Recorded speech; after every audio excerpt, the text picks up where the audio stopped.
Cuando los higos están de temporada hay que aprovecharlos. Se me ocurre que una buena forma de que se luzcan es poniéndolos en una tarta.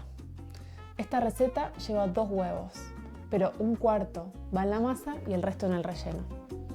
Entonces primero mezclé los 2 huevos en un bol. Para el relleno usé 75 gramos de almendras molidas y lo mismo de azúcar glass y mantequilla blanda. Mezclé todo con una espátula hasta que tuve una mezcla homogénea.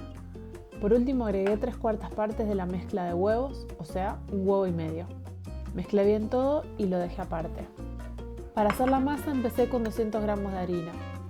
Me olvidaba de la sal, así que un poquito de sal para la masa y un poquito para el relleno. Luego van 2 cucharadas de azúcar y 125 gramos de mantequilla fría de nevera. Mezclé con la punta de los dedos buscando una mezcla de textura arenosa. Cuando la masa está lista, agregué el resto de mezcla de huevos, o sea, medio huevo. Mezclando la masa con las manos, la aplasté en el mismo bol. La tapé con un trapo y la dejé reposar en la nevera durante 30 minutos.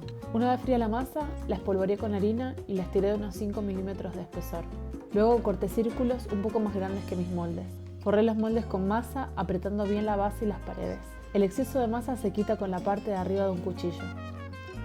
Pinché con un tenedor las bases y repartí el relleno de frangipán en las tartas.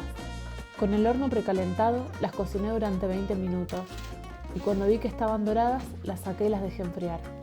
Para terminar esta tarta, mezclé un poco de crème fraîche y miel. Voy a usar una cuchara de helado para poner la crema encima de la tarta. Voy a cortar los higos. Es importante cortar los higos justo antes de servir las tartas. Creo que está bueno que se vea también un poco de la crema. Y justo antes de servir se puede rociar con un poquito de miel.